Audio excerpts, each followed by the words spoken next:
They, so commonly associated with the word money, are the Jews. Their sole universally acknowledged success is commerce.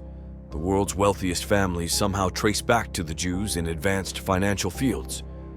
Do you know how this came to be? I present to you a video that smells of money, and you will be amazed while watching how their tragedies turned into astonishing wealth. One of the fundamental reasons underlying the Jews' mastery of the world of money is their religious beliefs. How come? As a result of the defeat suffered in the Jewish-Roman wars between 70 and 136 AD, a significant Jewish population was either exiled to various regions of the Roman Empire or taken as slaves. During this time, the establishment of new states in Europe and the dominance of Christianity marked the beginning of bad days for the Jews. In fact, according to the Bible, Jesus Christ was subjected to many oppressions by the Jews and was even crucified and killed under Jewish pressure. This led to the Christian population becoming hostile to the Jews, marginalizing them and keeping them outside the sphere of European influence. Even in the years before the Middle Ages, Jews were strictly prohibited from owning land, reading, serving in the military, and holding positions in royal offices. In fact, in many places, even entering city centers was forbidden for them. In an environment of such exclusion, Jews had only a few professions they could pursue: crafts and moneylending. Moneylending was forbidden in Christianity, but among Jews, lending money with interest to non-Jews, in other words, usury, was allowed. In the Old Testament book of Deuteronomy, it is written as follows: "When you lend your brother money, food, or anything else that brings interest, you shall not charge interest on it. You may charge interest to a foreigner, but you shall not charge interest to your brother. Do so in order that the Lord, your God, may bless you in every enterprise you undertake, in the lands you are entering to take possession of it." Usury, referred to as lending with high interest rates, became one of the fundamental professions in Jewish ghettos, seen as the precursor to banking, and allowed some Jews to accumulate wealth. In fact, even the Ottoman Empire had its share from the activities of the famous Jewish Rothschild family, who are thought to possess the greatest fortune in the modern world. As the hidden agreements between the Rothschilds and the Ottoman Empire have come to light, we can also observe the power of the Rothschild family over nations. Documents in the Ottoman archives still exist, showing that Sultan Abdulhamid II borrowed money from the Rothschild family twice. The interest on the debt of 6,316,920 sterling pounds taken in 1891 is stated as 4% in the documents. The repayment period for this debt was set at 60 years. The second loan taken by Abdulhamid in 1894 amounted to 8,212,340 sterling pounds. Can you imagine the enormous loss for the Ottoman Empire due to nearly a century of interest accumulation? Abdulhamid offered the Rothschild family to take on the construction of Anatolian railways in exchange for the debts. In fact, if the Ottoman Empire hadn't fallen into this monetary trap, Jewish-Ottoman relations could have been much better, because a significant portion of the Ottoman population was Jewish, and they would always support the Turks against Europe. Now let's go back again. We mentioned that medieval Jews enriched themselves by lending with high interest rates. However, usury was not the only way out for Jews during the Middle Ages. This is where the second element that forms the basis of Jewish commercial success comes into play. Jews, in fear of the possibility of being plundered, protected themselves by entrusting their wealth to relatives living in safer countries and cities, instead of holding it in their own hands. For this reason, they refrained from investing in real estate for centuries.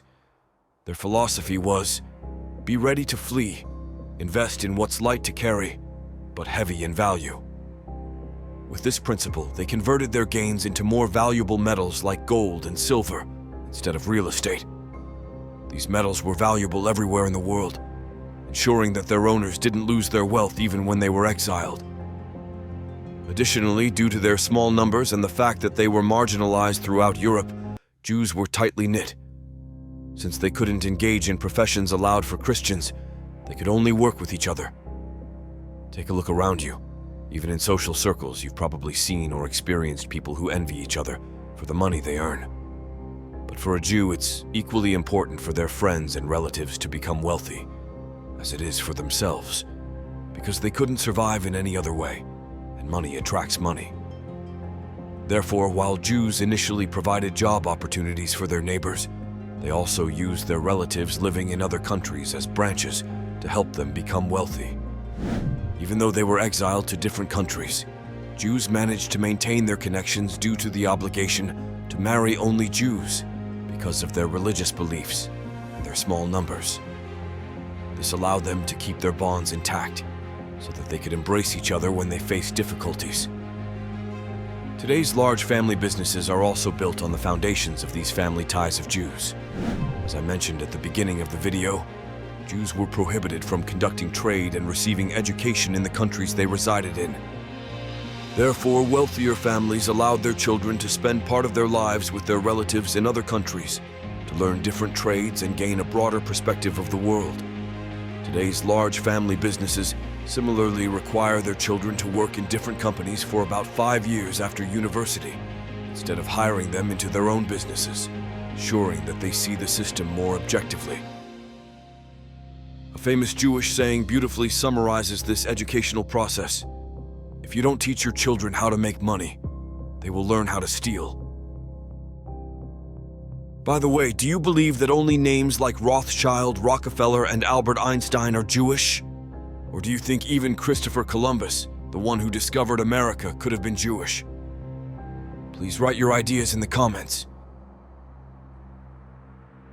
Don't just sell them coffee, sell them conscience. Pay attention to the commercial trap you encounter right now. Let's compare two coffee companies. One produces excellent coffees that suit your taste.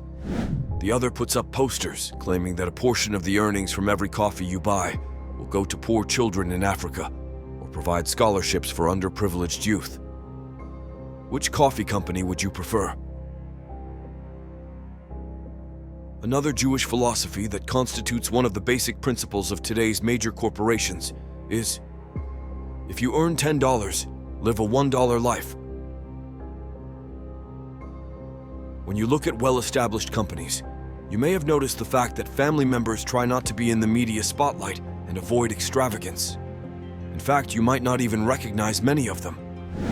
This is a contribution of Jews to today's business world, because a Jewish person living lavishly in Europe would attract attention and inevitably incur someone's wrath. Wealthy Jews would dress inconspicuously and refrain from extravagance and ostentation to protect themselves from such possibilities. If you earn $10, live a $1 life, allocate $1 to worship, use $1 to help, invest $2 in new ventures, and save the remaining $5. This is also known as the jar system.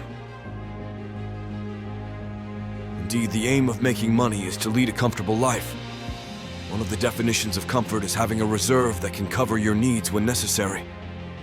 So no matter how much you earn, if you can set aside half of it, only then have you truly succeeded. And here's a detail to consider. It's the necessity to think about the work you do, not just for a lifetime, but endlessly. According to Jewish principles, becoming good at a job takes an amount of time that won't fit within a single person's lifespan. Eventually, you may either succeed or fail at any job, but sustainability is achieved over centuries.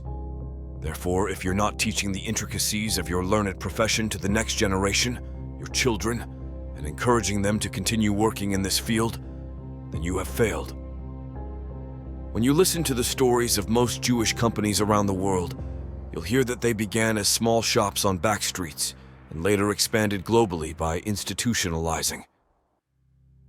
This is true because the Jewish approach to business says this: are you an ordinary carpenter? Then do your job with passion. Don't praise bad quality.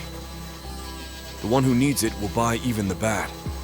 If you speak negatively about anyone you do business with, you won't need to explain that your other products are good.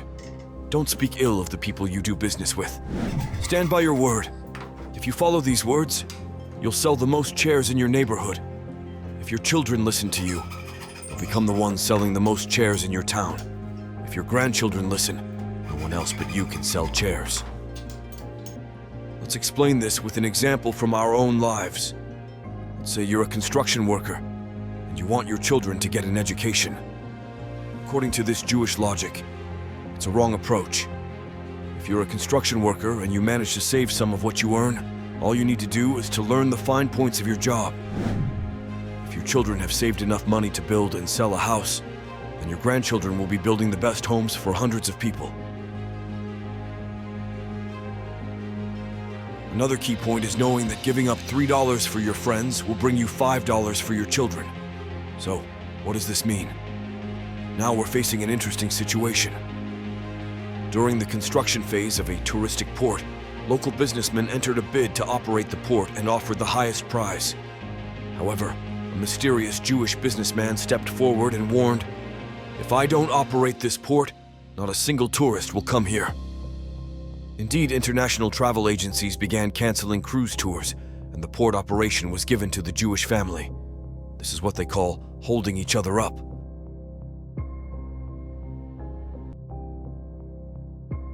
Always seek advice from someone who knows. Jewish businessmen, when in a tough situation, seek the opinions of a mentor, an advisor.